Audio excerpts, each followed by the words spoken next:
toda empresa, lo que dice su gente es importante. Para AmCham Panamá también. Nuestra experiencia como miembros de AmCham ha sido muy valiosa. AmCham nos brinda una plataforma a todos los miembros en la que podemos construir juntos, con la mirada de distintos sectores, propuestas que ayuden a solucionar problemas que tanto el sector privado o problemas de la sociedad que estemos afrontando. Es una plataforma de construcción positiva, es una plataforma en la que en un ambiente de respeto se pueden generar opiniones distintas y al final construir por un Panamá mejor. Sí, he tenido la oportunidad de participar en varios eventos virtuales, ferias virtuales, en Colombia, en México. Ha sido de mucho interés y mucho provecho. Le agradecemos a AmCham por permitirnos tener ese acceso a estos mercados y estas jurisdicciones. Como empresa americana, sentimos un importante respaldo por parte de la Cámara de Comercio Americana. Esta entidad vela por los intereses colectivos de la inversión norteamericana en el país para generar estabilidad, predictibilidad de las condiciones de inversión y de comercio y espacios constructivos de intercambio. Ser parte de AmCham nos ha ayudado a generar más negocios.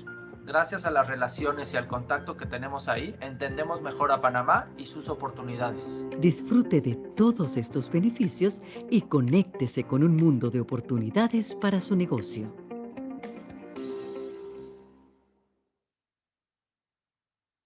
Muy buenos días a todos. Muchas gracias por acompañarnos en el día de hoy, en esta reunión del comité, la última reunión del mes de junio.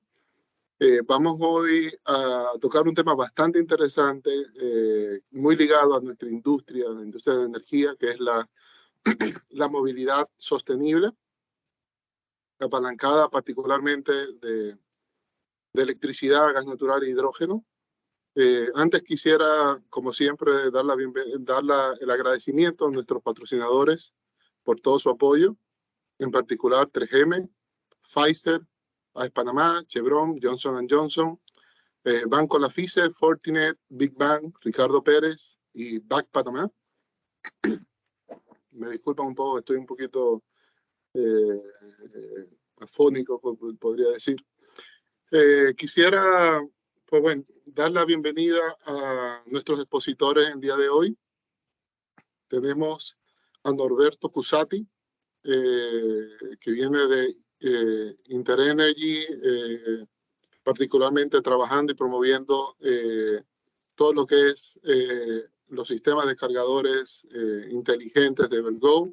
Y tenemos a Óscar Santibáñez, que viene de Colón LNG Marketing, que bueno, son los que han traído a Panamá el gas natural, están promoviendo todo el desarrollo del gas natural y también están ya explorando temas asociados con el hidrógeno, ¿no?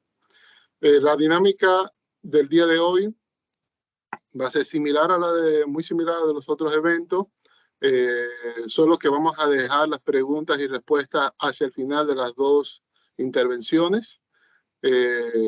Cada intervención va a durar aproximadamente entre 25 o 30 minutos. Y bueno, como siempre, por favor, no esperen hasta el final para hacer llegar sus preguntas. Pueden usar el chat. Si tienen algún inconveniente, pues le invitamos a salir y volver a entrar a la plataforma. Usualmente eso resuelve el problema de dejar sus preguntas en el chat. Y nada, sin más por el momento, vamos a darle ya de paso formal entonces a nuestro primer expositor, que es Norberto Cusati. Norberto, muchas gracias por acompañarnos en el día de hoy. Muchas Norberto gracias a ti. Gracias. Norberto es licenciado en Ingeniería en Sistemas de la Universidad Latina de Panamá. Cuenta con más de 12 años de experiencia en el sector comercial de distribución al por mayor de productos para en Latinoamérica y el Caribe. Tiene años de experiencias en el sector energético, ha liderado específicamente el mercado minorista de electricidad, grandes clientes, desarrollos por parte de InterEnergy. Y como les comenté, está siendo responsable de la iniciativa de Evergo en Panamá. Básicamente el objetivo de esta red, una red inteligente, sofisticada, confiable, de cargadores eléctricos que está haciendo todo un corredor a lo largo de Centroamérica, ¿no? Pues, Norberto, muchísimas gracias por el tiempo, por actualizarnos un poco sobre lo que está sucediendo con la movilidad eléctrica en la región, globalmente en la región y en Panamá. Muchas gracias por tu tiempo. Bienvenido. La verdad, Julio, es un placer estar aquí con este foro. La verdad, creemos que es el espacio correcto para dar a conocer lo que estamos haciendo en Interenergy Group con nuestra iniciativa Evergo. Y sin más, voy a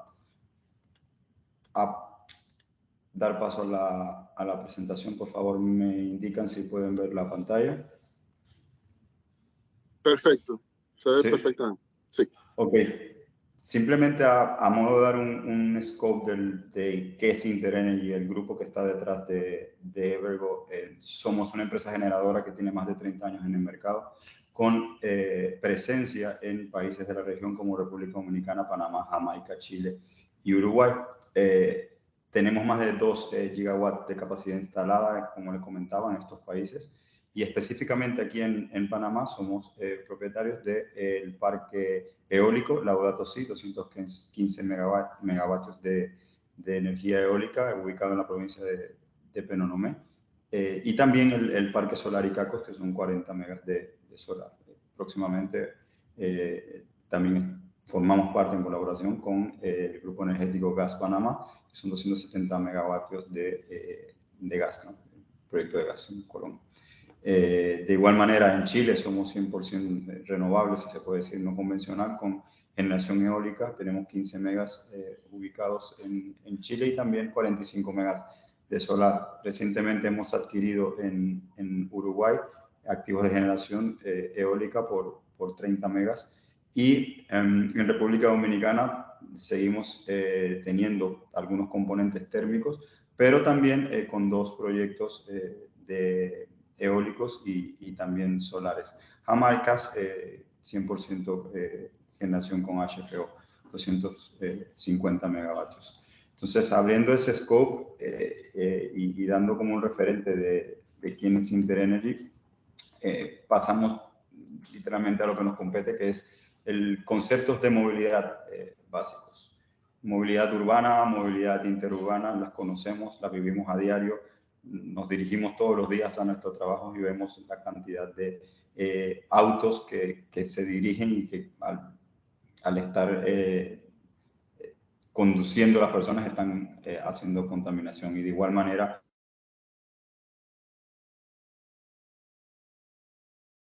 estamos de alguna manera impactando en el ambiente con este tipo de gases, ¿no? Pero las dos también pueden ser movilidad sostenible, que es simplemente la manera más eficaz y eficiente de trasladarse de un punto a otro.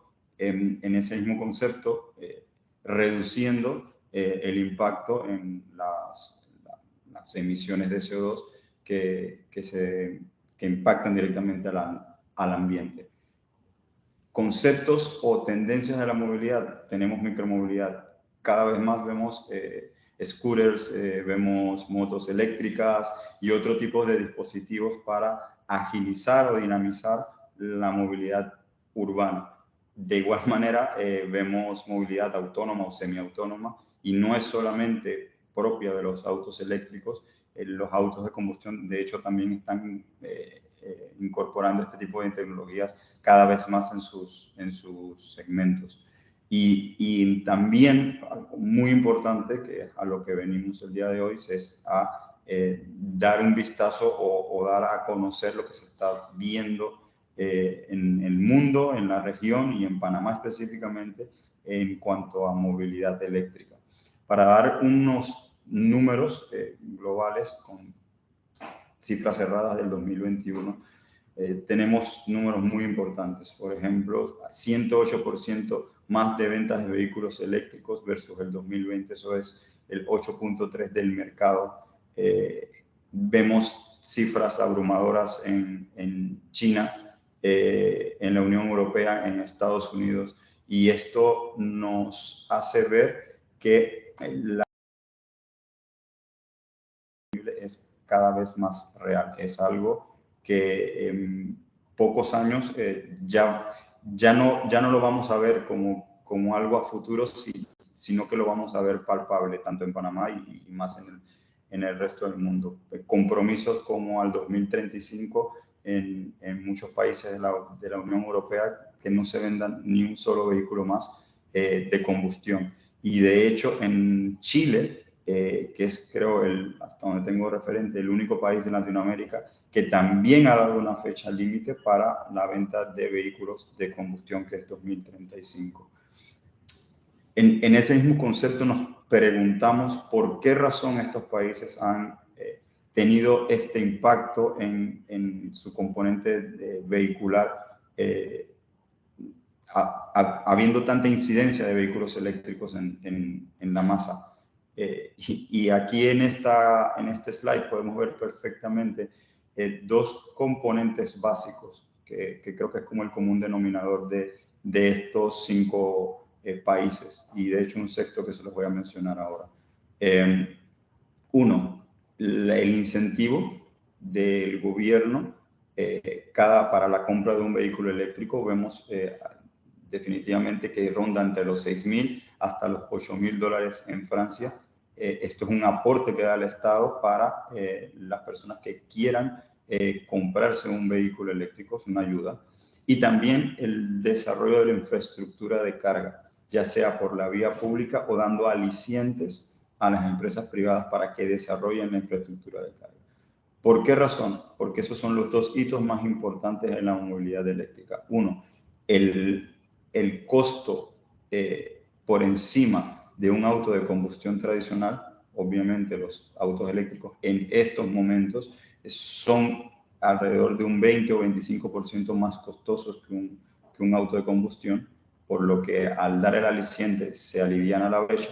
Y también vemos que parte crucial del desarrollo de la movilidad eléctrica es la infraestructura de carga. Si no hay una infraestructura de carga adecuada en una ciudad o un país, no va a haber un desarrollo de la movilidad eléctrica, porque la primera pregunta de una persona que piensa comprarse un vehículo eléctrico es ¿y dónde voy a cargar? Entonces, también tenemos un caso puntual como es Noruega, que es un referente mundial en movilidad eléctrica, en donde de 10 coches, de 10 autos, 8 ya son vendidos autos eléctricos. Entonces, esto también dicta un referente de que realmente podemos llegar a esas cifras. De hecho, si no me recuerdo, a principios de año o finales del año pasado, hubo meses en donde no se llegaron a vender autos de combustión interna. Eso es un gran hito. Y aquí también nos faltaría algo muy importante, y es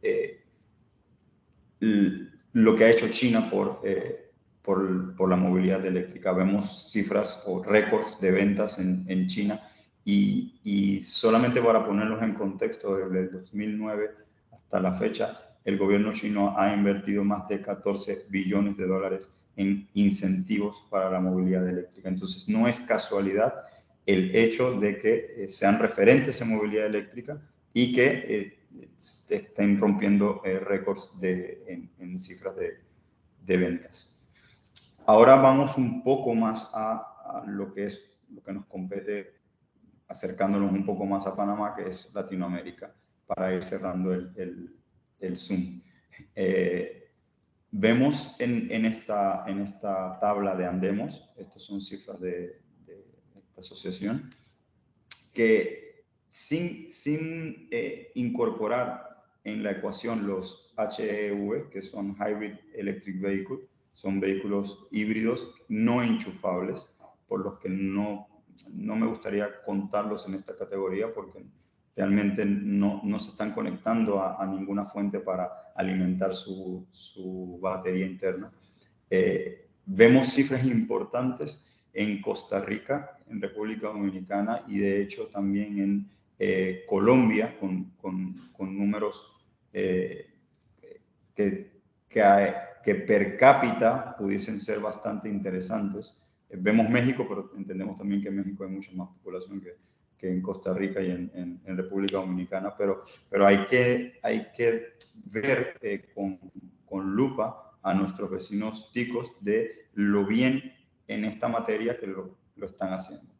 Entendemos que ICE está haciendo un trabajo para desarrollar la infraestructura de carga y de hecho muchos de sus cargadores son, creo que son gratuitos todos, según la última vez que conversamos en la última feria de LATAM Mobility en Medellín, todavía son gratuitos, pero aún así hay una muy buena aceptación hacia los vehículos eléctricos en Costa Rica, ¿no? Y también en República Dominicana, en donde ya podemos nosotros de primera mano contar lo que está sucediendo, porque tenemos presencia en el país y más de alrededor de 400 cargadores instalados.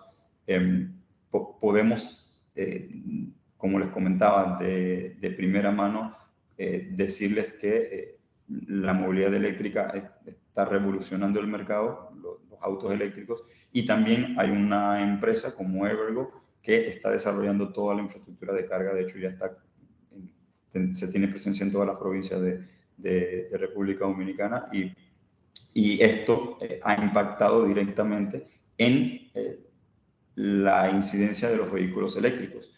Por ejemplo, en 2018, cuando empezamos con Evergo en República Dominicana, habían 50 vehículos eléctricos. Hoy en día hay casi 400 cargadores después instalados. Su parque vehicular asciende a casi 4.000 vehículos. Entonces, esto ya nos da como un escenario de que para poder que se desarrolle la movilidad eléctrica es necesaria la infraestructura de carga adecuada. Panamá no escapa a esa realidad. Si nos vemos contra nuestros vecinos, nos estamos dando cuenta que al tener solamente 176 vehículos eléctricos, cifra de ADAP, de autos matriculados en la Autoridad del Tránsito, y 285 vehículos híbridos enchufables, nos estamos dando cuenta que estamos un poco desfasados con los referentes de la región. Llama mucho la atención también esta gráfica que desde 2020, si lo pueden notar, se han vendido más vehículos eléctricos que híbridos enchufables. Y en 2022 ya se ve un margen mucho más amplio de esta brecha. Eso para nosotros es un aliciente de que las personas están conscientes y deseosas de adoptar esta nueva tecnología, pero también entendemos que hay una labor que todavía hay que hacer, porque Panamá tiene todo, realmente todo, generación de electricidad con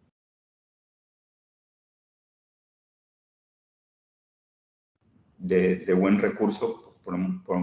Podemos tener más o rondando el 80% de generación renovable si consideramos el embalse como renovable 100%, ¿no?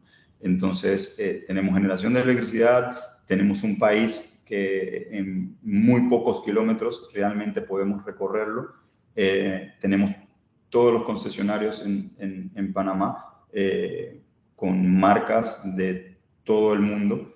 Entonces, creemos que además de una empresa que está desarrollando la infraestructura de carga como es Evergo, creemos indiscutiblemente que Panamá pudiese perfectamente ser un referente en la región en cuanto a movilidad eléctrica. Ahora vamos un poco a entender el por qué es beneficiosa la movilidad eléctrica. Hay ventajas de muchos tipos, pero las tres principales obviamente es el costo versus el combustible tradicional. Y esto es un pequeño análisis. Esto está sacado al precio referente del galón de combustible, que está en $6 para redondearlo. Y si, por ejemplo, hiciéramos una proporción de que cada galón de combustible pudiésemos recorrer 36 kilómetros, pues cada kilómetro estaría saliendo alrededor de 16 centavos. Si nos vamos al componente eléctrico, en donde 1 kilovatio hora aproximadamente, porque también depende mucho de cuál es la forma de conducción de de las personas, pero en promedio estarían entre 5 y 6 kilómetros por kilovatio hora. Y con 1 kilovatio hora costando en tarifa BTC3, que es la más costosa hasta el pliego tarifario que vence el 1 de julio, estamos más o menos contando que el kilómetro estaría saliendo el recorrido a 4 centavos. Entonces, es un ahorro en estos momentos con el galón de combustible muy importante que pudiese capitalizar cualquier persona con la compra de un vehículo eléctrico. Además de eso, entendemos que los componentes de un vehículo de combustión son muchísimo más que en un vehículo eléctrico.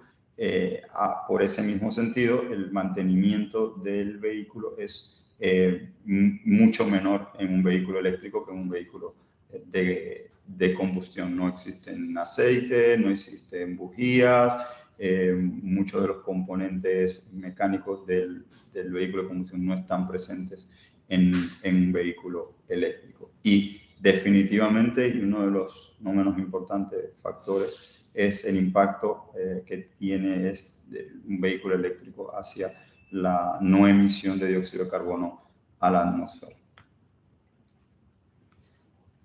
Vamos a ver un poco ahora, entendiendo el panorama de vehículos eléctricos a nivel mundial, en la región, y los incentivos que han hecho las naciones para poder desarrollar los países que tienen mucho mejor la parte de movilidad eléctrica a su haber. ¿Qué es la Ley 295 de movilidad eléctrica en el transporte terrestre, que se promulgó recientemente el 25 de abril de este año? Esta ley parte de su disposición general es obviamente el desarrollo de la movilidad eléctrica tanto en el sector público como en el sector privado. Y también toca algunos componentes en la parte académica. Y el objetivo principal, obviamente, es la reducción de las emisiones de gases de efecto invernadero provenientes del sector transporte realmente, que si no mal recuerdo, en la Estrategia de Movilidad Eléctrica firmada por el Gobierno Nacional en el 2019, comentaba que rondaba alrededor del 23% de las emisiones totales del país. Entonces, no es menor el componente de emisiones precisas del sector transporte, y creemos que, como lo dice la ley, es parte de un aliciente que tiene la ley para poder disminuir esa incidencia de CO2 proveniente de este sector. Para hacer una recapitulación, porque no vamos a entrar en toda la ley, yo creo que la ley se divide en dos grandes componentes. Uno son los compromisos y otros son los incentivos. En los compromisos específicamente, en el artículo 4 y el artículo 5, toca que las instituciones públicas deben ejecutar un plan de reemplazo de flotas administrativas y de transporte público. Esto es muy importante porque da un mensaje de que hay un compromiso de parte del gobierno y de del transporte público. Sacando un breve recuento, son alrededor de 13.000 vehículos los que cuenta con el gobierno actualmente, una cifra que nos dio Secretaría de Energía. Entonces, si sacáramos los porcentajes, que al 2025 es el 10% de la flotilla del gobierno debería ser eléctrica, estamos hablando de 1.300 vehículos, entendiendo que en ese momento sea la misma cantidad de vehículos, los 13.000, podría ser más, obviamente.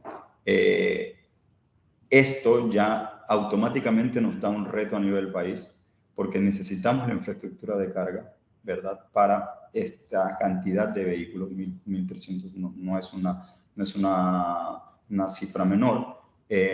Además de que obviamente se va a desarrollar a nivel privado, la de movilidad eléctrica, va a haber mucho más vehículos, y la parte del transporte público también tiene un 10% en ese momento.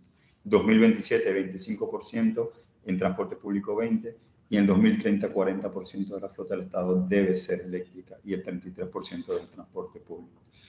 Es un referente, es un compromiso Seguramente debemos empezar ya para poder lograrlo, y es un reto que tenemos como país. Además de esto, tenemos el artículo 6, específicamente comenta que las placas de circulación de los vehículos eléctricos serán de color verde.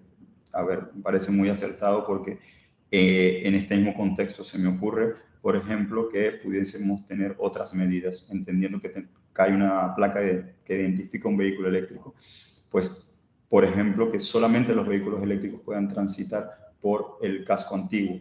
Es una medida que se hace en otros países de la región y de hecho en Europa, y creo que podría ser perfectamente adaptada aquí en Panamá. Obviamente hay retos, porque habría que acelerar la infraestructura de parkings para que las personas dejen sus vehículos de combustión en esos parkings, y también habilitar buses en esas vías para que las personas se movilicen a través del transporte público. De hecho, mi bus acaba de sacar una licitación de 5 buses eléctricos para el casco antiguo, así que creo que pudiese ir bien en esa vía. Y también estas mismas placas verdes pueden servir para que los vehículos eléctricos se estacionen en los estacionamientos preferenciales que están identificados también por ley, que deben ser el 15% de los estacionamientos. Deben tener disponibilidad los proyectos inmobiliarios. Ahora, viendo un poco la parte de los incentivos, el artículo 8 toca expresamente la parte de impulsar la formación de profesionales. Creemos que es parte fundamental de este sector. La movilidad eléctrica en estos momentos está marcando hitos, y los profesionales debemos estar cada vez más a la altura de los retos.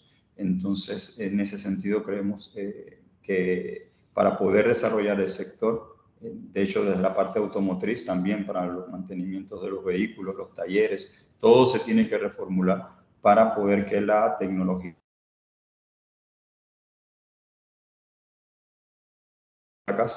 por 5 años a los vehículos eléctricos. Vemos muy positivo esto. La tarifa, el artículo 21, comenta o expresa que la tarifa del impuesto selectivo al consumo, que actualmente es 5% tanto para vehículos eléctricos como para híbridos enchufables, a partir de la promulgación, perdón, de la entrada en vigencia de la ley, que será en el 2023, pues pasarán a tener 0% del impuesto selectivo al consumo hasta el 31 de diciembre del 2030, solamente los vehículos eléctricos. Y después del 2030, 5%. Y los vehículos híbridos pasan de actualmente tener un 5% a tener un 10% del impuesto selectivo al consumo. Esto es una diferenciación que se está haciendo para impulsar las ventas de vehículos eléctricos a nivel nacional. Obviamente, segregando, ya que el vehículo híbrido enchufable o híbrido tradicional tiene un componente de motor de combustión. Entonces, es una segregación que se ha hecho y que se le da el aliciente al 100% eléctrico. Otro reto que tenemos es la parte de la reglamentación de esta ley, que entrada en vigencia en 2023, las instituciones que deban reglamentar la ley, llámese ACEP o alguna otra institución, bomberos, municipios, que entren a jugar un rol dentro de lo que es la movilidad eléctrica, tiene un plazo de 6 meses para reglamentar la ley. Se me estaba quedando el artículo 15, que es uno de los más importantes de la ley, y es que los clientes finales tendrán derecho a revender electricidad únicamente para brindar el servicio de recarga de vehículos eléctricos. Esto es un hito porque ya se abre el compás de que no solamente las distribuidoras puedan vender el kilovatio hora, sino que también clientes finales. Obviamente la ley indica que cumpliendo todas las disposiciones que mande o que rija o que reglamente la autoridad competente. Ahora entramos un poco a Evergo, que al final termina siendo nuestra apuesta por la movilidad eléctrica en Grupo Interenergy. Y también nosotros apostamos a dos ODS importantes, que es el 11 y el 13, que es Ciudades y Comunidades Sostenibles y Acción por el Clima. Actualmente contamos con 76 puntos de carga a nivel nacional. Esto ha sido una labor desde hace 1 año y medio que hemos estado, desde que instalamos nuestro primer cargador, me acuerdo claramente, fue Rivas Smith, Costa del Este, y de ahí no hemos dejado de hacer alianzas, de instalar cargadores, de desarrollar la infraestructura de carga a nivel nacional, tanto en carga rápida como en carga semirápida, que son los dos cargadores que vamos a mostrar. Actualmente tenemos metas, como les comentaba, tenemos presencia en República Dominicana, Panamá, Jamaica y Aruba, con República Dominicana casi llegando a 350 cargadores, Panamá 76, Jamaica 40, Aruba 3, planes de expansión próximamente a México, Paraguay, España, incluso Puerto Rico, Uruguay, y con metas muy concisas en cuanto a la reducción de CO2, porque ahora cuando les comenta acerca de la plataforma, nosotros tenemos un contabilizador de CO2 de todas las recargas que se hacen, y actualmente tenemos hemos evitado casi 600.000 kilogramos de CO2 al ambiente en todo el tiempo de que tenemos las estaciones de carga, y la meta para diciembre del 2022 es tratar de llegar al millón de kilogramos de CO2 evitados. ¿Cómo lo logramos? Bueno, tenemos cargadores tanto nivel 2 como nivel 3. Paso a explicar rápidamente las diferencias entre cada uno. Los cargadores nivel 2 son cargadores que la duración de la carga va a ser de un 20 a un 80%, alrededor de 3 o 4 horas. Estos cargadores están pensados específicamente para cargas de oportunidad. ¿Qué son cargas de oportunidad? Cuando usted llega, por ejemplo, a un banco, a un supermercado, a un restaurante de comida rápida, y para aprovechar el tiempo que va a estar ahí, pues aprovecha también y que tiene un estacionamiento exclusivo para vehículos eléctricos que seguramente estará muy cerca de la puerta, porque así lo contemplamos en nuestras instalaciones, y además puede ganarse un 5 o un 6% de su batería. Prácticamente, haciendo un símil, es como si cargara su cargador. En donde tengan la oportunidad de cargar su vehículo, pues será perfecto para poder hacer la recarga. Además de eso, también está pensado para hoteles, edificios, lugares de trabajo, porque se asegura de que el vehículo va a estar por largo rato, ¿verdad? Si se quiere tener una mayor carga en la batería del vehículo. Y también tenemos los fast chargings, que son cargadores trifásicos a 480 de carga rápida, que en 45 minutos puede cargar una batería entre 20 a 80%. Todo esto con el ecosistema de Evergo App. Lo pueden descargar para Android o para iOS. Está disponible ya la plataforma. Pueden ver perfectamente dónde están ubicadas todas nuestras estaciones de carga. Es una billetera virtual también para hacer los pagos en la misma, y también darse cuenta de muchas otras cosas, como el contabilizador de CO2. Centro de control. Tenemos un centro de control 24/7 monitoreando nuestros cargadores. Siempre comento lo mismo. La parte sencilla de esto es instalar. Tener una red fiable, confiable para los usuarios es la parte difícil de este negocio. Los cargadores deben estar lo más posible 100% habilitados para que cualquier usuario pueda hacer sus recargas.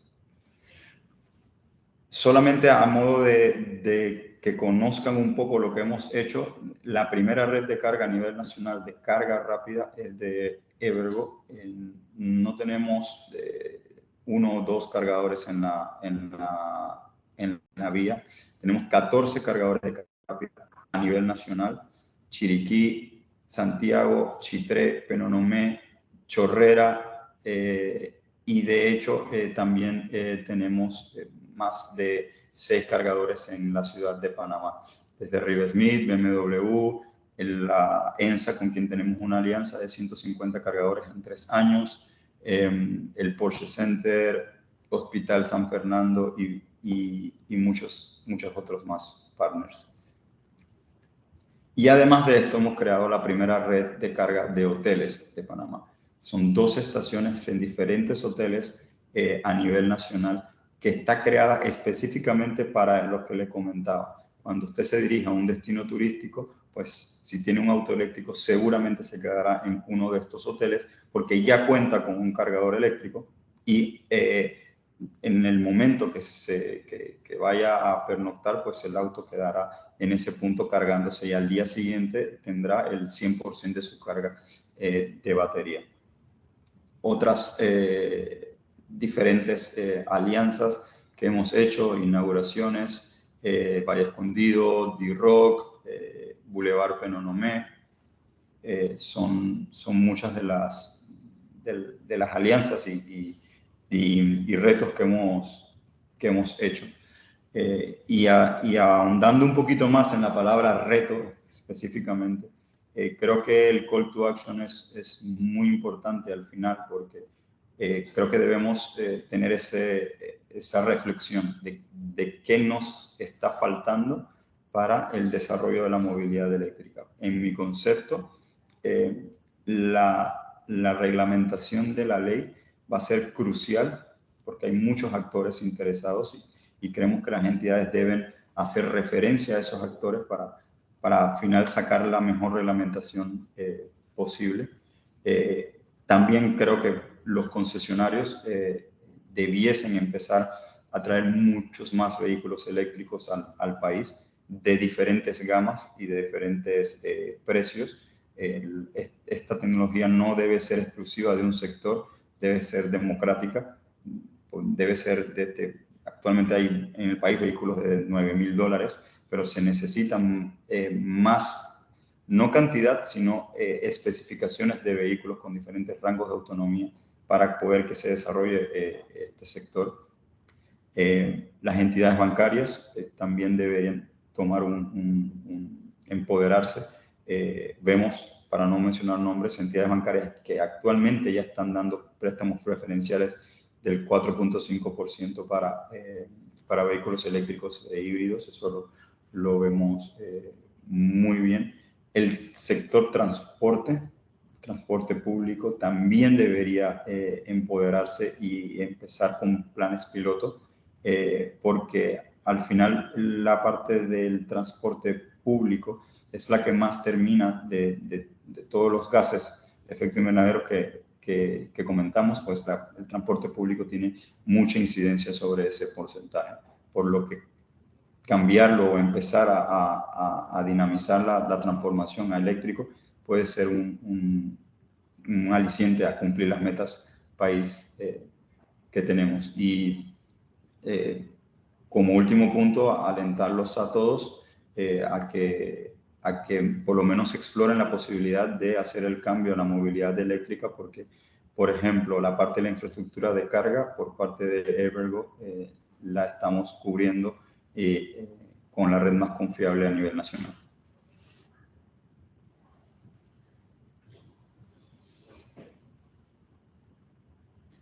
Excelente, Norberto.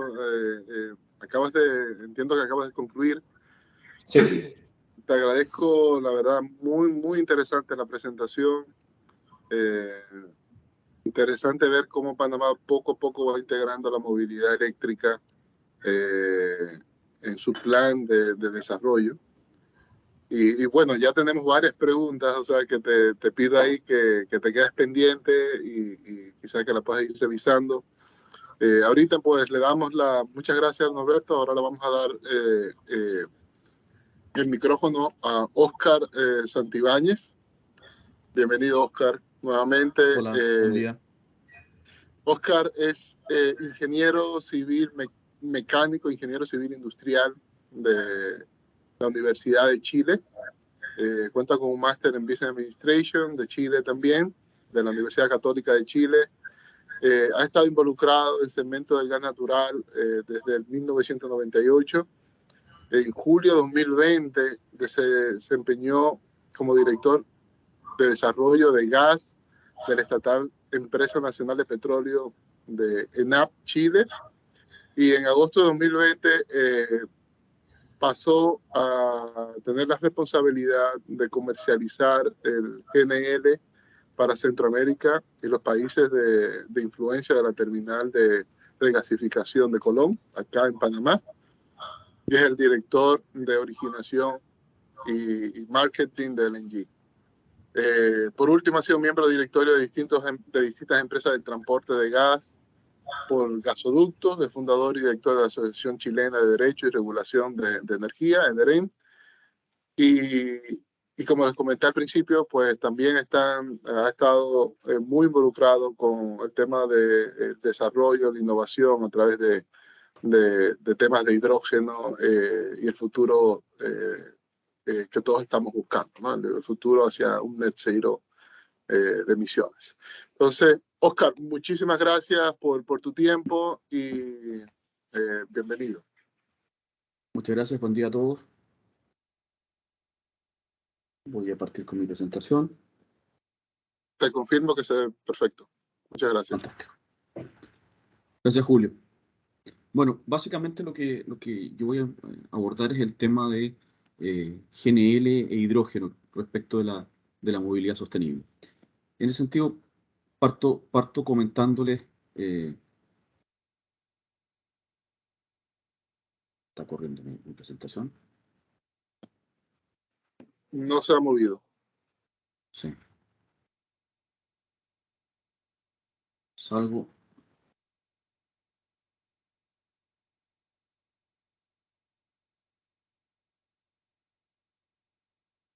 Arranco de nuevo.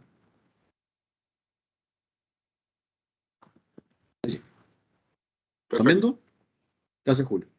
Bueno, disculpen la demora en partir. Bueno, para que todos nos conozcan, Colón LNG Marketing es una empresa, es un joint venture entre AES y Total Energies, que se dedica fundamentalmente a comercializar el GNL disponible en el terminal de Colón. Lo que nosotros hacemos cada día es tomar el gas que llega en los barcos de Total al terminal y llevarlo de alguna forma hacia sus usos más tradicionales o algunos incluso innovadores en el mundo de la industria, en el mundo del transporte, la generación eléctrica, y obviamente usando los medios logísticos que están necesarios para alcanzar esos mercados, tanto usando embarcaciones pequeñas como cisternas de GNL o isocontenedores, para lo cual contamos normalmente con el apoyo de distribuidores, en particular en Panamá, nuestro distribuidor es Tropigas Natural, con quien tenemos una relación de un par de años ya operando y ya tenemos algunos logros que mostrar. Lo primero es comentarles que el terminal de Colón cuenta con 2 bahías de carga de cisternas criogénicas. Estas cisternas permiten llevar y conducir el GNL a distintos mercados, cercanos obviamente por vía terrestre, pero también por vía marítima. En particular, este es el primer cliente en Panamá, que es IPSA, que es una generación aislada, que está en la zona de Darién, y al cual estamos despachando a través de Tropigas 2 cisternas diarias aproximadamente. Partimos en abril del 2021 con este cliente y ha estado operando en forma continua y normal. A fines del año pasado hicimos la primera exportación a Ecuador con isocontenedores, como pueden ver ahí en la foto.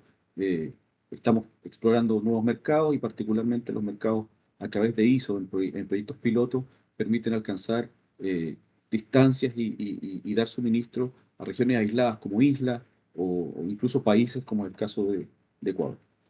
Recientemente Tropigas inauguró o inició el primer suministro a un cliente industrial en Ciudad de Panamá. Se trata de Molpasa, que es un cliente que hizo una conversión de su instalación de moldeados y ya está operando. Próximamente va a ser la inauguración, pero es un cliente que está operando de forma normal y ya habilitado para tal efecto. Bueno, vamos a lo que nos convoca en realidad. Movilidad sostenible. ¿Cuál es el origen de esta discusión? El origen de la discusión es muy simple. Se detecta un incremento, ¿cierto? Todos lo sabemos, en las emisiones de CO2 en el mundo. Ahí hay un gráfico que lo muestra claramente cómo ha evolucionado desde la historia, ¿sí? ¿Qué es lo que estamos viviendo hoy día? Y lo que en particular nos convoca hoy día es discutir acerca de cuánto de esto que estamos viendo, estos 35 billones de toneladas por año que se están emitiendo, cuánto de eso corresponde al transporte por carretera. Y la estimación que aquí muestra es de casi 12% de las emisiones totales de gases de efecto invernadero que está en el planeta. Para que tengamos una idea, y yo siempre trato de mostrar esto para que entendamos un poco gráficamente la razón del por qué los combustibles fósiles emiten CO2, y fundamentalmente tiene que ver con la composición orgánica de la molécula, de mayor complejidad en el caso del diésel, y moléculas más simples, como es el caso del metano, que es el gas natural, o del hidrógeno, que efectivamente no requieren grandes cantidades de energía para ser disociada, y por lo tanto sus emisiones son menores y nos enfrentamos a reducciones, en el caso del gas natural, del orden de, esto es teórico, estequiométrico, ¿cierto?, de 24% respecto del diésel, casi 50% respecto del carbón, propiamente tal, en el caso de la generación eléctrica, y en el caso del hidrógeno verde en particular, cuando uno quema hidrógeno, independiente si es verde o no verde, no tiene emisiones de CO2 a la atmósfera, porque la combustión es perfecta, es la combustión más perfecta que existe en el universo. Un tema que a mí siempre me gusta mostrar y que a veces genera un poquito de ruido es el por qué los combustibles que conocemos hoy día lograron dominar el mercado. Y básicamente aquí yo trato de resumir un poquito cuáles son la verdad que hay detrás de cada uno de estos combustibles, y básicamente lo que tenemos que mirar son ciertos elementos. Lo primero y lo más importante es que cuando uno mira la razón por la cual la gasolina, el diésel y el GLP alcanzaron la supremacía durante más de 100 años en esta industria, esto es fundamentalmente por su capacidad logística en relación a alcanzar los mercados. Entonces, cuando uno mira la densidad energética por litro, por metro cúbico, geométrico, en un tanque de combustible de una cisterna, de un auto, de un barco o de lo que sea, nos damos cuenta que estos combustibles son extremadamente capaces de llevar mucha energía en una cantidad de volumen pequeño. Entonces, aquí estamos hablando del orden de los 10.000, 8.000 watt-hora por litro, es una unidad rara, pero comparémosla. Y cuando miramos el gas natural, en condición de gas natural comprimido, es bastante menor. En GNL sube 3 veces, por razones obvias del proceso propio de la licuefacción. Y cuando miramos el gas natural, perdón, el hidrógeno gaseoso o líquido, nos encontramos con que los números son bastante magros, ¿sí? O sea, cuando uno quiere llevar energía gaseosa en forma de hidrógeno, los números son bastante pequeños y prácticamente comparables a una batería. En relación a la operación, a la logística propia del combustible, esto es bien importante porque nos enfrentamos, cuando estamos hablando de los combustibles que nosotros conocemos usualmente, prácticamente son condiciones que no revierten ninguna condición de mayor complejidad. Son temperaturas ambientes, presiones atmosféricas, en el caso del GLP un poquito más alta, pero cuando vamos a combustibles más complejos, como es el caso del gas natural comprimido, el GNL, nos enfrentamos, por ejemplo, a temperaturas de menos 162 grados Celsius, o en el caso del gas natural comprimido, a presiones sobre 250 bares. Cuando lo comparamos esto con la realidad del hidrógeno en particular, el hidrógeno gaseoso, para ser almacenado en condiciones normales de transporte o de uso, se requieren entre 350 y 700 bares de presión. Y en el caso del hidrógeno líquido, cuando lo queremos llevar en un equipo, en una cisterna, en condición líquida, tenemos que bajar la temperatura a menos 256 grados Celsius, que es una temperatura extremadamente baja, donde obviamente los materiales se empiezan a transformar en un requerimiento adicional del combustible. En particular, hay otro elemento que no hay que olvidar, que es la seguridad de los combustibles. Y en este caso, yo les quise mostrar acá que el gas natural es un combustible que tiene un rango de explosividad entre 5 y 15%. ¿Sí? En el caso del hidrógeno, estamos hablando entre 4 y 75%. Vale decir, el rango de explosividad es 5 veces más alto. Y por lo tanto, los desafíos que hay en seguridad asociados al hidrógeno son, como ya lo pueden ver, en temperatura, presión o en explosividad, son más altos. Y por lo tanto hay que ser cuidadosos en qué terreno nos estamos metiendo. Bueno, veamos un poquito lo que yo les quiero mostrar, que es básicamente una comparación entre el GNL y el hidrógeno. Lo que está a la izquierda es el primer camión a hidrógeno que está hoy día en el mercado disponible. No se sabe muy bien cuánto cuesta, pero está disponible. Hay creo que 30 unidades probándose en distintas partes del mundo, con una potencia de 350 kilowatts en un motor eléctrico, en un torque bastante aceptable. Tiene un tanque de 31 kilos de hidrógeno a 350 bares, celdas de combustible capaces de entregar 180 kilowatts y 3 baterías para dar soporte a la operación en condiciones de mayor demanda de torque y de potencia. La autonomía declarada por Hyundai es de 400 kilómetros de este camión. Es muy interesante, creo que esto se va a venir pronto a nuestros países y se va a empezar a explorar cuáles son las opciones que tenemos para desarrollar esto en el mercado. Yo creo que aquí hay un punto que es muy importante y que no hay que obviar, y tiene que ver con cómo se produce el hidrógeno. Lo que está acá arriba es la forma tradicional de producción de hidrógeno que se usa normalmente en las refinerías, que es el reforming, que es básicamente usar gas metano, gas natural, ponerle calor, agregar agua y producir una reacción química que permite obtener una cantidad determinada de hidrógeno. Por ejemplo, en este caso, para obtener 1 tonelada de hidrógeno, se requieren prácticamente 2 toneladas de metano, ¿sí? 4,5 toneladas de agua y 5,7 megawatts al 100% de eficiencia, como lo muestra. Cuando nos vamos al mundo de la electrólisis, nos encontramos con una cosa bien interesante. Es que obviamente desaparece el metano, porque la fuente principal de hidrógeno es el agua, pero aquí empezamos a tener una condición de requerimiento de agua en condiciones de agua pura de 9 toneladas por cada tonelada de hidrógeno producido. Y obviamente un consumo eléctrico bastante mayor que el consumo que requiere el reforming. La pregunta que todos tenemos que hacernos siempre es, ¿la electricidad que tenemos está disponible? ¿Tiene un precio estable? ¿Es verde? ¿Es intermitente? Son discusiones que obviamente nos estamos enfrentando permanentemente cuando hablamos de hidrógeno, y particularmente en hidrógeno verde. En el caso del agua, es lo mismo. ¿Tenemos disponibilidad de agua? ¿Tiene algún costo? ¿Tendrá alguna vez un costo el agua? Eso es una pregunta que hoy día no estaba muy bien aclarada. Y particularmente, ¿cuál es el foco que tenemos respecto a la huella hídrica? O sea, estamos transformando un recurso como el agua entre 20, 25 toneladas de agua para producir industrialmente 1 tonelada de hidrógeno, que tiene un foco en un nuevo combustible, ¿sí? O sea, en el fondo lo que estamos haciendo es electricidad más agua para producir un nuevo combustible. Y el otro punto que no es menor tiene que ver con la electrólisis. Y básicamente, ¿dónde está esa tecnología? ¿Quién lidera este mercado de la electrólisis? Y sobre todo y principalmente, ¿cuánto cuesta esto? ¿Cómo alcanzamos la condición productiva en masa para que podamos producir hidrógeno en condiciones competitivas y que ese hidrógeno permita sustituir combustibles fósiles en el futuro?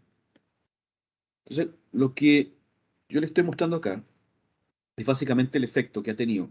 Lo primero es que estamos todos claros que los costos de generación eléctrica por eólico y solar bajaron considerablemente, probablemente ya llegaron a la asíntota, estamos en los niveles más bajos de la historia, se han adjudicado PPAs en Arabia Saudita a $18. Entonces, por lo tanto, estamos frente a una realidad concreta que la energía es barata. Asumiendo que tenemos agua, la siguiente pregunta es ¿qué pasa con los electrolizadores? Y aquí hay un gráfico muy interesante que muestra cuál es el costo de hidrógeno, de producción de hidrógeno. Esto es bien importante, ex-work, o sea, esto es puesto a la salida de la planta de hidrógeno. Esto no es puesto en un mercado, no tiene logística, no tiene eh, eh, la última milla. Por lo tanto, esto está pensado fundamentalmente para entender cómo evoluciona la producción del hidrógeno. Pues bien, dependiendo un poco de cuál es la realidad de los precios de electricidad que estemos enfrentando, en este caso hay curvas para 65 dólares por megawatt hora y hay curvas para 20 dólares por megawatt hora. Podremos estar donde querramos, pero lo que muestra la evolución es que en escenarios de generación eléctrica, de costos de generación eléctrica, en torno a 65 dólares por megawatt hora, el precio del hidrógeno producido en algún lugar del mundo se puede mover entre 5 y 3 dólares por kilo. En el caso dependiendo del valor de los electrolizadores. En el caso que la energía sea más barata, obviamente hay un impacto y el precio puede moverse entre 3 y 1 dólar. Cuando ustedes conversan con la gente que está en el mercado del hidrógeno verde en particular, siempre se habla que el número mágico es 1 dólar por kilo. ¿Sí? Ese es como el precio objetivo al que aspiran todos. Si ustedes miran los planes de las rutas, de los roadmaps de hidrógeno en los distintos países que lo están desarrollando, siempre se habla entre 1 y 1,5 dólares por kilo. ¿Qué significa eso en términos de energía? La conversión está acá arriba. Un kilo de hidrógeno tiene aproximadamente 7,4 millones de BTU. O sea, cuando hablamos de 1 dólar por kilo, estamos hablando de hidrógeno de costo puesto a la salida de una instalación productiva en torno a 7,4 dólares por millón de BTU. Para que ustedes tengan una idea, durante los últimos años, excluyendo el último periodo de crisis en el que nos estamos enfrentando en el mundo de los combustibles, el gas natural, por ejemplo, en un mercado desarrollado y amplio, el GNL en Japón, por ejemplo, se estaba descargando en torno a 6 dólares por millón de BTU en forma estable, basado en indexadores tipo Henry Hub. Entonces, lo que estamos diciendo en el fondo es que el gas natural se mueve en torno a estos precios, en el equivalente entre 1 y 2 dólares por kilo de hidrógeno. Vale decir, hoy día el hidrógeno y en el mediano plazo probablemente no va a ser tan competitivo en el mercado de los combustibles y la sustitución. Aquí hay un caso interesante, yo siempre muestro esto porque me parece que es bueno saberlo. Este es un auto real, este es el Toyota Mirai, se vende en mercados de países desarrollados, es un auto que cuesta entre 50 y 65 mil dólares, usa hidrógeno con cel de combustible, o sea, es un auto eléctrico, ¿sí? Que produce electricidad para abastecer baterías, ¿sí? Tiene un rendimiento de 30 km por litro, es equivalente a un vehículo a gasolina, se demora 5 minutos en cargarse, bastante bien. Tiene 3 tanques de hidrógeno gaseoso, como ustedes pueden ver aquí en la gráfica, bajo los asientos a 700 atmósferas de presión. A mí me sorprendió mucho eso, me parece que es una presión alta, yo no dudo que Toyota sea suficientemente responsable de instalar equipamiento seguro, pero 700 atmósferas es una presión extremadamente alta y hay que ser cuidadoso de dónde estamos, qué terreno estamos pisando. El Toyota Mirai tiene 650 kilómetros de autonomía, o sea, vale decir, parecido a un vehículo de gasolina. Tiene un precio, el hidrógeno en California, entre 10 y 17 dólares por kilo, o sea, entre 74 y 125 dólares por millón de BTU. Hay hidrogeneras múltiples en California, hay mucha promoción en California para el hidrógeno, hay muchos subsidios también. De hecho, este Toyota, cuando tú lo compras, te regalan un ticket por 15 mil dólares en hidrógeno verde, pagado por los contribuyentes californianos. El punto que yo quisiera mostrar acá, y un poco enlazando con la presentación anterior, es que efectivamente la realidad concreta, la eficiencia de un vehículo de esta naturaleza, un vehículo liviano, es incomparable entre un vehículo a batería, como es el caso de la primera línea que nosotros estamos mirando acá, respecto a un vehículo de hidrógeno con celdas de combustible. El efecto de la eficiencia de los procesos distintos que hay, desde que tú tienes energía disponible, renovable en la red, y lo llevas al uso final, a la rueda, finalmente, en el caso de un vehículo a batería, un Tesla, 77% de rendimiento, y un vehículo de hidrógeno, 30%. Entonces, esta es la realidad de lo que se está manifestando tecnológicamente en el mundo del hidrógeno. Pero bueno, lo que nos convoca a nosotros es un poquito entender cómo el GNL entra en esta disputa. Y aquí tenemos el caso de un camión Iveco de 480 HP, con un torque parecido al del camión de Hyundai de 2000 Nm. Usa 2 tanques de GNL de 540 litros, con una autonomía de 1600 kilómetros, que comparado con los 400 kilómetros del camión a hidrógeno es una notable diferencia. La razón por la cual nosotros creemos que el gas efectivamente tiene propiedades de mantenerse y consolidar su uso en este tipo de operaciones, bueno, son varias, las voy a pasar rápido en virtud del tiempo, pero básicamente el GNL está disponible en todo el mundo, hay comercio internacional por todas partes.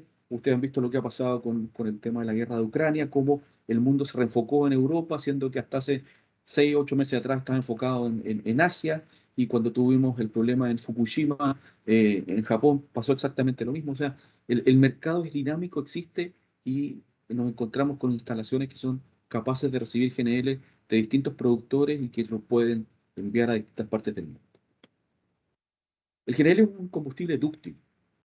Yo llamo dúctil porque es capaz de estar desde muy pequeña escala hasta muy gran escala en distintos mercados, como la industria, como el transporte, la generación eléctrica, y en particular en el bunkering, donde nosotros creemos que hay un tema no menor. En la gráfica de las emisiones que yo mostré antes, las emisiones de transporte marítimo son del orden del 6 o 7% de todas las emisiones totales del planeta.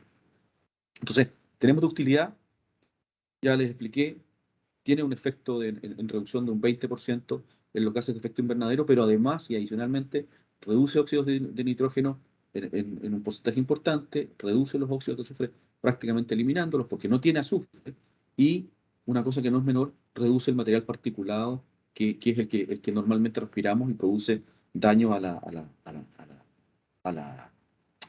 vías respiratorias. Es muy efectivo como combustible. Esto tiene que ver básicamente con lo que les conté antes. Aquí vemos una gráfica que muestra por qué los combustibles existentes hoy triunfaron, básicamente por esta relación entre densidad energética volumétrica y por peso. Entonces, los combustibles actuales están en esta zona. Ustedes se fijan bien. Aquí está el GNL. Cuando uno le agrega el almacenamiento, obviamente se vuelve menos efectivo, pero lo que está acá, todo lo que es hidrógeno, todo lo que es amonia, son combustibles que todavía necesitan desarrollo. Aquí, por ejemplo, vemos una batería. O sea, el efecto todavía está, para alcanzar los niveles del diésel o de la gasolina, todavía queda mucho tiempo de desarrollo tecnológico en la industria del hidrógeno y de las baterías, obviamente. Es competitivo en precio. Aquí hay una comparación. Yo no quisiera hablar de lo que está pasando hoy en el mercado porque realmente es una locura. Es equivalente a un Fukushima, como les comenté recién, pero el precio del GNL hoy en el mundo y por muchos años ha sido muy competitivo respecto de otros combustibles y no está sometido a los vaivenes propios del crudo, que generan variaciones importantes en los precios de los derivados del crudo, como el diésel o la gasolina. Efectivamente, es un combustible de transición. Esta es una gráfica que muestra la industria marítima, de cómo deberían o cómo creen que van a evolucionar los combustibles, y aparentemente, efectivamente, en los próximos años, lo que va a haber es un salto de lo que antes eran los combustibles pesados a combustibles pesados de bajo azufre. Surge el GNL como combustible de bunkering y inmediatamente empiezan a aparecer otros combustibles ya. Por ejemplo, el amoníaco ya está el 2035, 2040, entrando como un combustible efectivo en la industria. Vámonos a cosas más tecnológicas, más duras, tecnología de motores. Aquí tenemos el ejemplo de un camión Scania, un motor Scania diésel versus gas de 320 HP. Si ustedes miran las dos curvas, prácticamente no se logran distinguir el torque y la potencia entre uno y otro. O sea, estamos hablando de tecnologías que producen el mismo efecto y que, por lo tanto, rinden similar en términos del trabajo que uno le pide a un motor. Lo que está acá a la derecha, lo que está por fuera del pentágono, es la norma Euro 6. Lo que está en azul son las emisiones de GNL o de combustión de gas natural en un motor de esta naturaleza. Como dato particular, si uno toma un motor del año 85 y toma sus emisiones, esas emisiones del año 85 ya cumplían con Euro 6. En términos de equipamiento, esto para la gente que trabaja en transporte va a ser muy claro. Cuando uno tiene un motor a gas, lo que tiene es un motor prácticamente de tipo Otto, y por lo tanto tiene una ventaja que con un catalizador de 3 vías, el mismo que tenemos en los autos, vale decir 45 kilos adicionales, ya tienes resuelto el problema de las emisiones. Bueno, en el caso del diésel, por ejemplo, tienes que agregarle 250 kilos para cumplir con Euro 6. Y además de eso, adicionar al sistema del camión un aditivo para reducir las emisiones. Entonces, todo esto va configurando una figura en la cual mucha gente, en particular en este caso un buen ejemplo de Europa, en Europa se juntaron todos los actores de la industria y promovieron lo que se llamó un Blue Corridor, que es básicamente el desarrollo de camiones, estaciones de servicio, suministro, para desarrollar la industria y generar esta iniciativa que estuvo operando 5 años en distintos países de Europa para alcanzar la instalación de 150 estaciones de carga. Se desarrollaron camiones para tal efecto y hoy día lo que vemos es que a raíz de eso, abril del 2021, hay 400 estaciones de GNL operando en Europa y ya hay 6.800 camiones de carga pesada operando en la región al 2020. O sea, vale decir, una iniciativa público-privada de desarrollo de una tecnología en particular generó esta maravilla de alcanzar una reducción de emisiones, no la mejor, pero una reducción de emisiones importante en una industria que normalmente es muy reticente al cambio. ¿Qué es lo que ha pasado en Latinoamérica? Bueno, en Argentina ya hay operando camiones a GNL producidos localmente. Este es el caso está en Mendoza. Acá en Perú, les puse este ejemplo, ese es un camión Scania que alcanzó casi 5.000 metros de altura usando GNL, por lo tanto escaló sin ningún problema hasta 5.000 metros en Perú para atender una mina. En Chile me tocó participar de esta que fue la primera carga de un camión chino que estaba abandonado.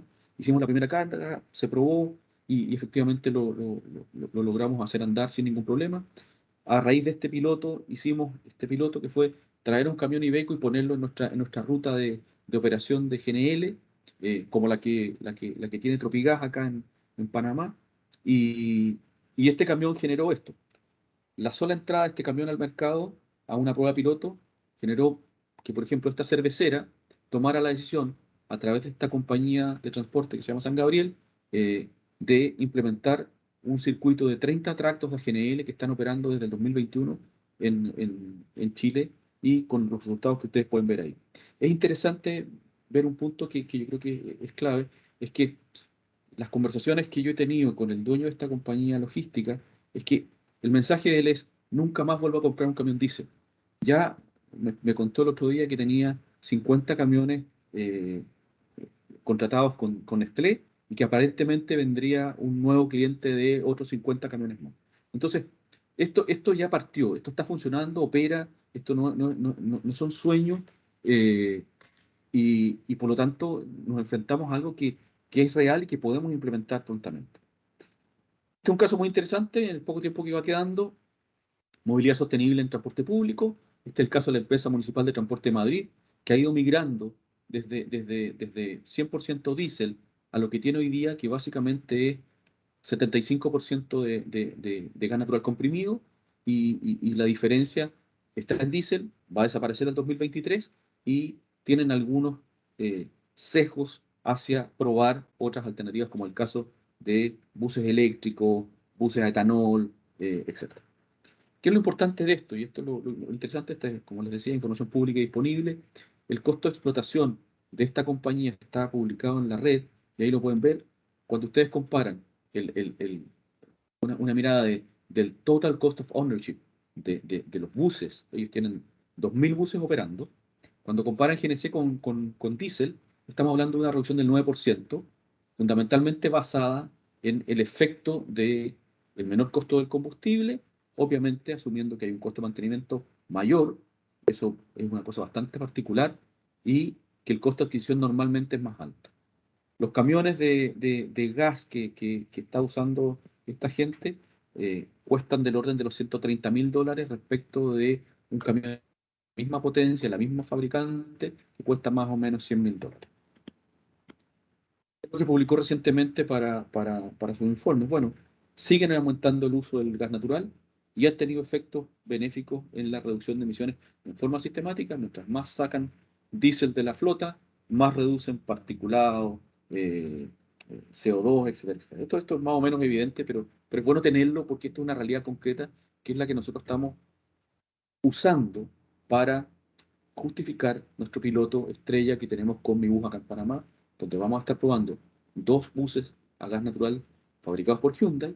Los vamos a estar probando por 6 meses en un circuito dentro de Ciudad de Panamá, partiendo desde San Miguelito, en Ojo de Agua, donde vamos a operar una estación de 20 metros cúbicos de capacidad de almacenamiento de GNL y un surtidor un sistema de proceso para vaporizar el gas, comprimirlo y después surtirlo a los buses a través de flexibles con alta presión a 250 bares. Un aspecto que a mí me gustaría destacar y creo que vale la pena tener en consideración es que hoy día existe la posibilidad cierta de poder alcanzar el net zero hoy. Obviamente no es el ideal, no es hidrógeno verde, pero cualquier emisión que uno tenga de gases de efecto invernadero las puede compensar con emisiones certificadas por tercera parte, permitiendo que quien quiera desarrollar movilidad con 0 emisiones la puede desarrollar usando esta tecnología y compensando, obviamente, con un costo adicional muy pequeño, muy marginal, para obtener el net zero sin mayor conflicto. Conclusiones. Bueno, a mi juicio no existe un conflicto. Yo creo que lo que está pasando es que tenemos 2 soluciones que están en distintas fases de madurez tecnológica. El hidrógeno está recién partiendo y posiblemente no lo vamos a ver masivamente en nuestros países en los próximos 10 o 15 años. Pueden ser 20, pueden ser, no lo sé. Nadie lo sabe muy claro porque depende mucho, como les comentaba, del costo de generación, de la disponibilidad de agua y sobre todo del costo de los electrolizadores. Hoy el GNL ofrece soluciones costo efectivas con tecnología probada, sin duda, y garantizan acompañar la transición de cualquier compañía que quiera desarrollar movilidad sostenible usando gas natural con tecnología 100% probada. Vemos al hidrógeno, que todavía está en su fase de desarrollo en la cadena de suministro. Obviamente no es sencillo, yo he explicado con bastante amplitud el tema. Creo que falta mucho por desarrollar, entender muchos problemas que están asociados al hidrógeno, y esos problemas se resuelven, obviamente, usando la ingeniería, usando la tecnología, para que en algún momento, después de la post-transición, esto efectivamente esté masificado. Básicamente era eso lo que les quería comentar. Les agradezco el tiempo de escucharme. Excelente, Oscar. Muy interesante. Le voy a pedir a Norberto que también encienda su cámara. Vamos a pasar a la sesión de preguntas y respuestas. La verdad es que el público está enganchado desde principio a fin y con muchas preguntas acerca de esto que ustedes nos acaban de explicar, ¿no? Quizá tomando un poco la palabra, las últimas palabras que tú tuviste, Oscar, pregunta para ti. ¿Existe un conflicto entre movilidad eléctrica y movilidad de gas natural? Yo creo que no. Yo creo que no existe un conflicto. Lo que yo creo que pasa es que efectivamente hay segmentos en el mercado donde van a ser más posible que el tren. O sea, me da la impresión que dependiendo un poco del uso, yo creo que movilidad eléctrica está enfocado en vehículos livianos. La experiencia de Nikola, que fue un intento de hacer camiones eléctricos con batería, fue un fracaso rotundo, una vergüenza, la verdad. Pero creo que en cada segmento existen mercados donde soluciones tecnológicas resuelven correctamente el problema. Y yo tengo la impresión, como les mostré, creo que la solución eléctrica tiene un foco claro. O sea, somos nosotros, los usuarios tradicionales, hasta los taxistas incluso creo que podrían llegar a ese nivel. Yo creo que sí es importante, y en ese sentido que tengo un reparo respecto de la ley que tenemos en Panamá, respecto del tema de cómo promover el uso. Para mí, la clave del desarrollo de una tecnología, en particular de la movilidad eléctrica, tiene que ver con lo que yo llamo el chatarreo. O sea, no sacas nada con incentivar el uso y la traída de nuevas tecnologías si lo viejo no lo sacas. Porque ese auto, el que se compra un Tesla, toma el Mercedes y se lo vende al primo. Y el primo toma su Toyota y se lo vende al jardinero. Y el jardinero toma su camioneta y se la vende a no sé quién en no sé dónde, en el interior. Entonces sigue contaminando. Entonces la clave de esto es cómo tú sacas del mercado, como pasa con las carboneras, cómo sacas del mercado una componente que va a seguir contaminando si tú no la retiras. Yo creo que la ley le falta, a mi juicio, con mucho respeto, creo que el chatarreo es clave. Es clave. O sea, no puedes comprarte un auto eléctrico si tú no chatarreas un auto viejo. No tiene que ser necesariamente el tuyo, puedes comprar un auto del año 50 que todavía andan dando vueltas. Para mí, Muy esa es claro, la clave del desarrollo de la movilidad eléctrica. muy claro. Norberto, no sé si tienes algún comentario. Comparto el criterio de Oscar. El sacar los autos de combustión del mercado es parte crucial de hacer la transición. De lo contrario va a pasar lo que comenta. Con respecto a si hay conflictos entre el gas natural, por ejemplo, y la electromovilidad, a ver, comparto la idea de que está muy orientado en estos momentos a vehículos livianos, la movilidad eléctrica, y que el gas natural puede ser en estos momentos un aliciente o una solución para vehículos pesados y de transporte pesado. De hecho, en donde la topografía impida de alguna manera que la movilidad eléctrica funja esa función, ¿no? No sé si es la definitiva tampoco. Puede ser que sea un impasse, ¿verdad? O una transición hacia cuando ya tengamos una tecnología un poco más madura para que la reemplace y llegar a ser literalmente cero emisiones, si se puede llamar de esa manera. Y en ese sentido, creo, como te comentaba anteriormente, Julio, que esto es no hay una solución definitiva, es un mix de soluciones en lo que nos va a hacer en estos momentos llegar a esa cuota o reducir la cantidad de gases de efecto invernadero, si lo tenemos como meta, ojo, porque lo importante es entender cuál es la meta, ¿no? A nivel país. Si esa es la meta, pues creo que al final termina siendo un mix de tecnologías lo que va a dar este paso.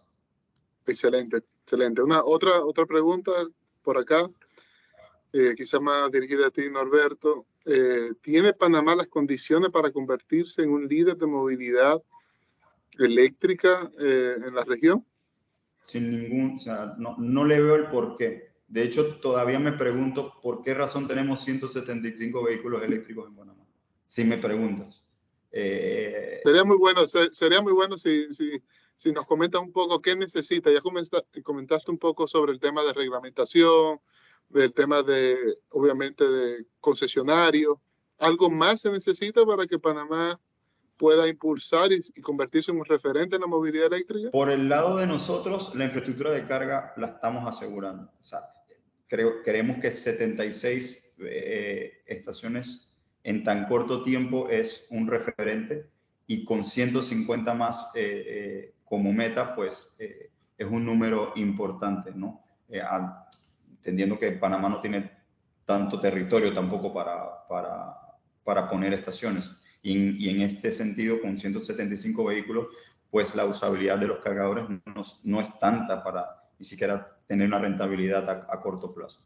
Entonces, creo que va más enfocado en estos momentos en oferta, ¿verdad? En tener oferta en el mercado de vehículos. Si lo que se quiere es expandir la cantidad de vehículos eléctricos. Obviamente, como comentaba Oscar, esto no elimina el hecho de la parte de las emisiones, porque los otros vehículos seguirán en el mercado, ¿no? Simplemente es cuántos vehículos eléctricos queremos tener a nivel país. La oferta es muy importante. Y lo otro, porque el aliciente ya está, el 0% de impuesto selectivo al consumo en el 2023, cuando empieza a regir la ley, pues termina siendo un aliciente importante. Que se traduzca eso al precio final al consumidor también es muy importante de que se dé.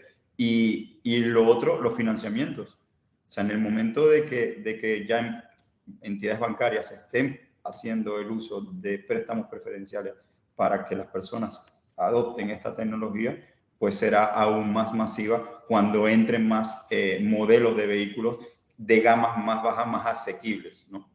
Excelente, excelente, muy claro.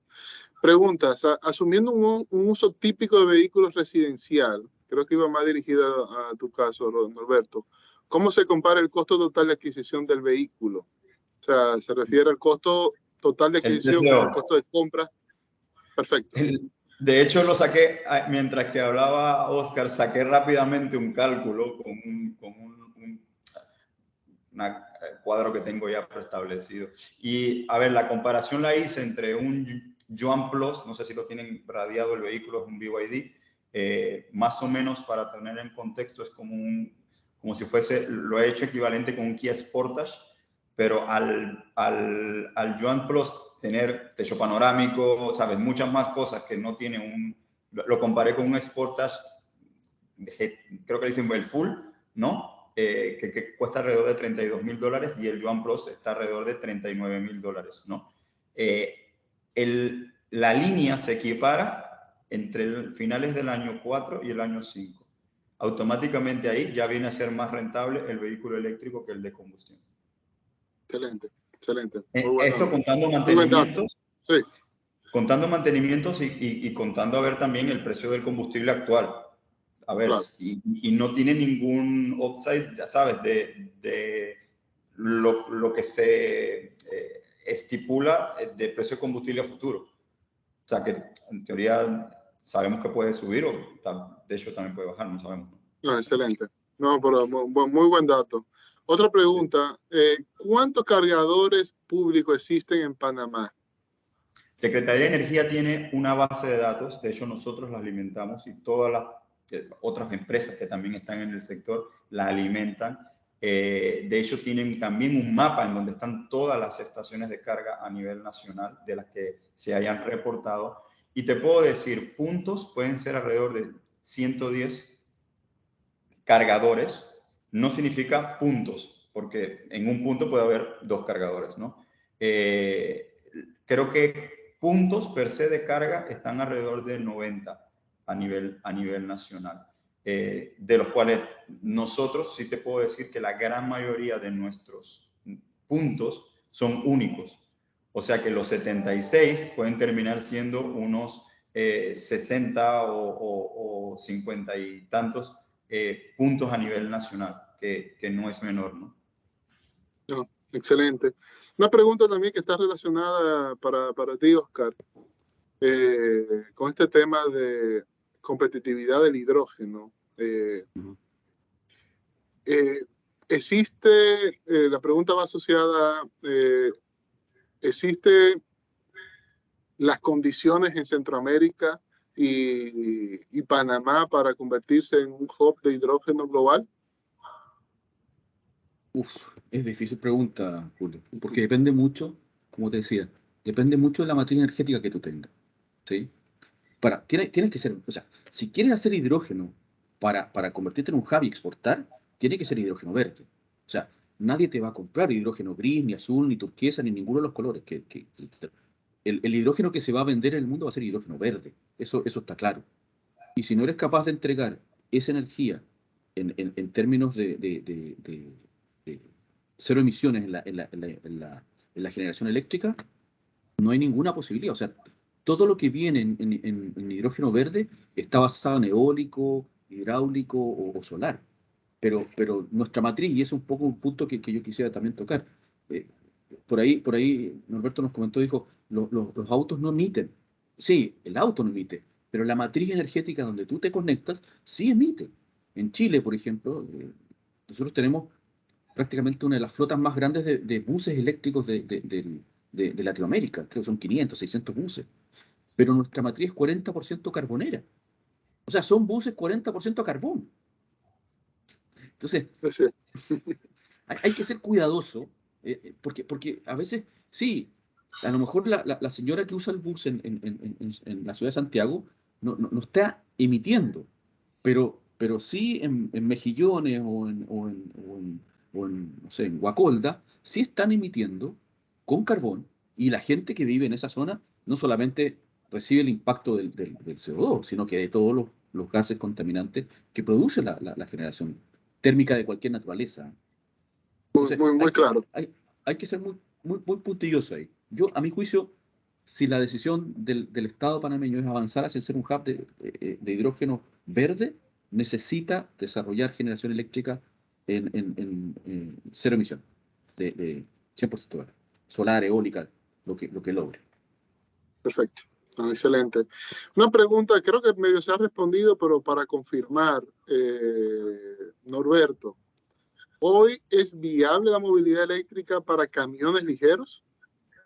Estuvimos viendo camiones pesados principalmente, quizá con Oscar. Cuéntanos un poco de eso. Y Oscar, por favor, también tu opinión. A ver, nosotros mismos con nuestro partner FEMSA, de hecho es parte de a ver, partner le decimos porque tenemos un PPA firmado con ellos, Internet Group, le suministra energía 100% renovable del parque eólico y del solar y contratos de hidro de pasada. Hemos hecho un plan piloto para transporte liviano.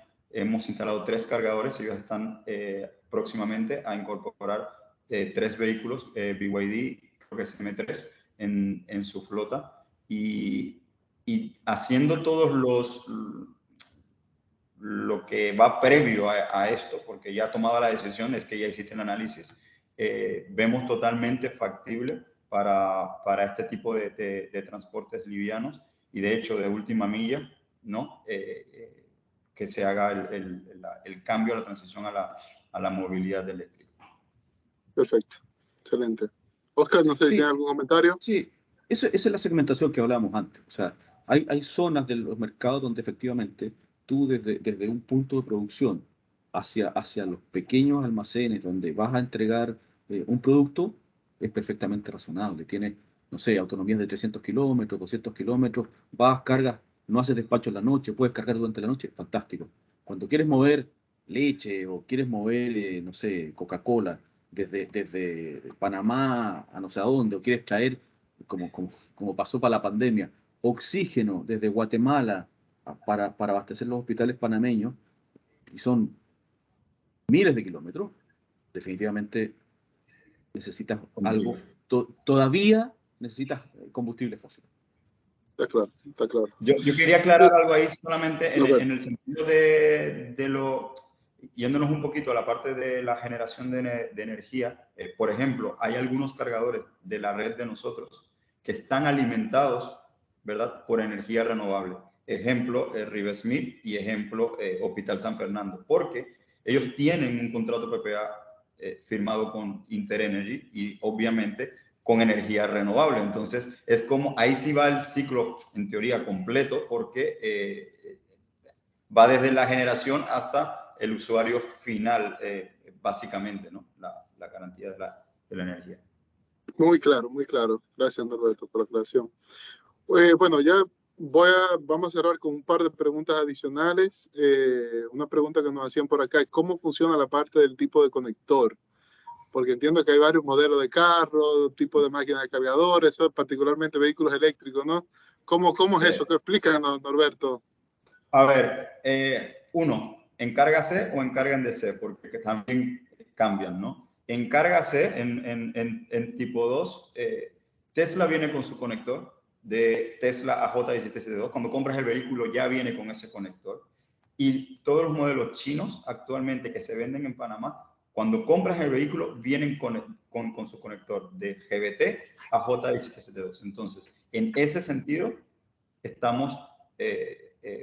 como quien dice, paz y salvo Pero ese conector sirve para la red pública. ¿A qué sentido? No, estamos hablando específicamente, a ver, de nuestros cargadores, ¿no? Ok. La gran mayoría de los cargadores en Panamá son J17C2 o tipo 1. Ese no es un estándar per se porque no hay realmente no está la reglamentación hecha, pero la gran mayoría de los cargadores están basados en ese protocolo. Entonces, cuando nos vamos a carga en DC, en carga rápida, tenemos nosotros en Evergo dos tipos de conectores. CCS1, que es el tipo 1, el mismo protocolo que el del J1772, pero para carga rápida. O sea que los que tengan el mismo conector, por ejemplo, y los enumero, Porsche, BMW, Audi, Mini, todos esos vehículos ya vienen.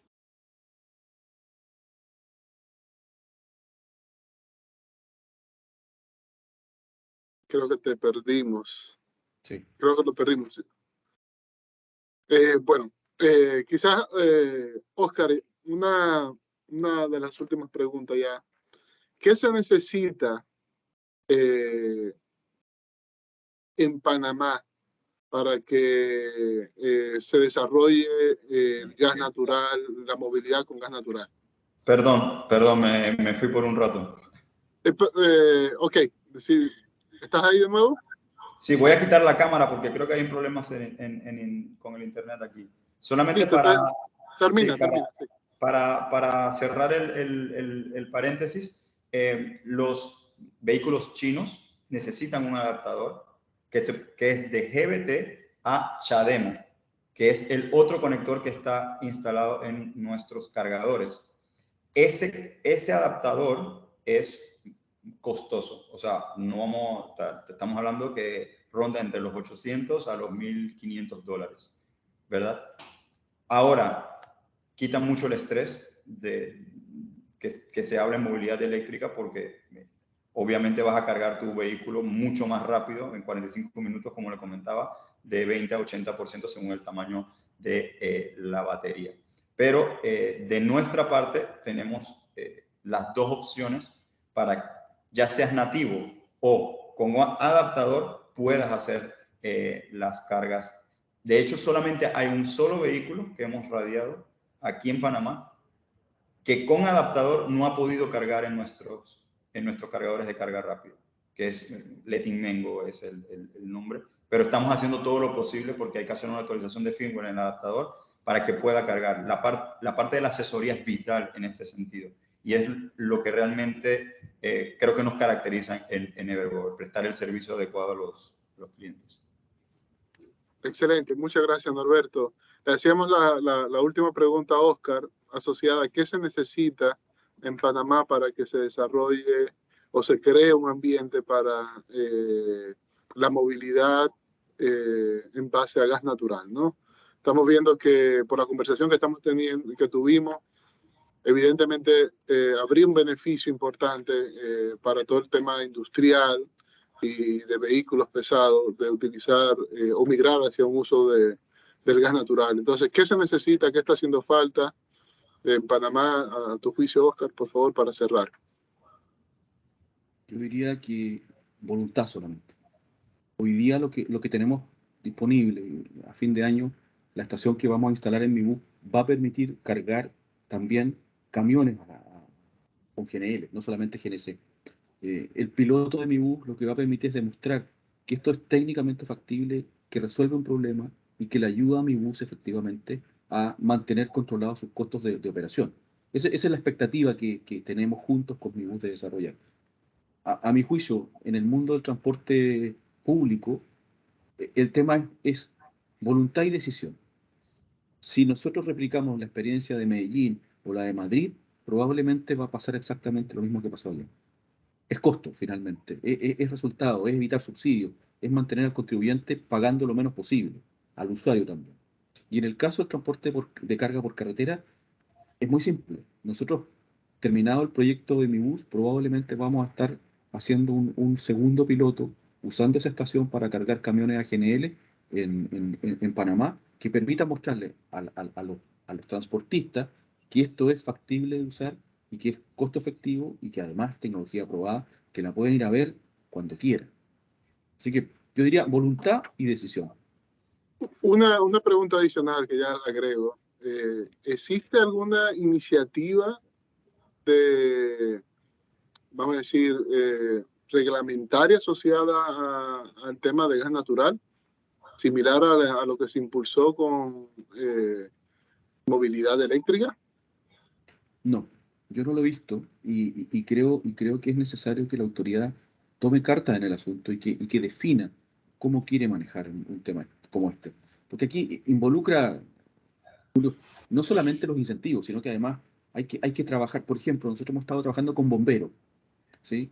Los accidentes que van a ocurrir, siempre ocurren. Los accidentes con baterías, los accidentes con GNL, se manejan de distinta manera. Tenemos que preparar a nuestros bomberos para que atiendan esas emergencias. No es lo mismo un carro que choca con gasolina o diésel que uno que se incendia con una batería. Entonces, todas esas cosas hay que trabajar. Es un proceso lento de trabajo colaborativo, sin duda, pero el Estado juega un rol fundamental, porque es el que tiene que dar el impulso. Si lo da, esto se abre. Fíjate que, como te decía, la gente de Madrid nos mostraba que ellos al principio eran un poco escépticos en la tecnología. Y tuviste la curva en un momento dado quiebra y se vuelve exponencial. Es cierto, ellos están probando tecnologías distintas, pero, ¿qué pasó? Hubo una decisión económica, obviamente, pero además una decisión política detrás de tomar una empresa municipal y transformarla en una empresa más limpia. Está muy claro. Pues muy interesante la discusión de la mañana de hoy. La verdad, agradecerle nuevamente, Norberto, Oscar, por su disponibilidad. La verdad es que el público se quedó enganchado casi todo el tiempo, a pesar de que se extendió un poco más de lo previsto. Y nada, de nuevo, darle las gracias a todos los que estuvieron hasta el final. Gracias a nuestros patrocinadores por el apoyo, 3M, Pfizer, AES Panamá, Chevron, Johnson & Johnson, Banco Lafice, Fortinet, Big Bank, Ricardo Pérez y BAP Panamá. Y de nuevo, invitarlos a que nos sigan en los próximos eventos del Comité de Energía y reiterarles a ustedes, bueno, que esta es su casa. Estamos a las órdenes, Oscar y Norberto, y que tengan una excelente semana. Saludos. Gracias, Julio. Gracias, Roberto. A todos, saludos, buen día. Chao. Muchas y a la gracias. orden Gracias por también por acá. acompañarnos. Gracias. Cuídense. Hasta luego. Chao.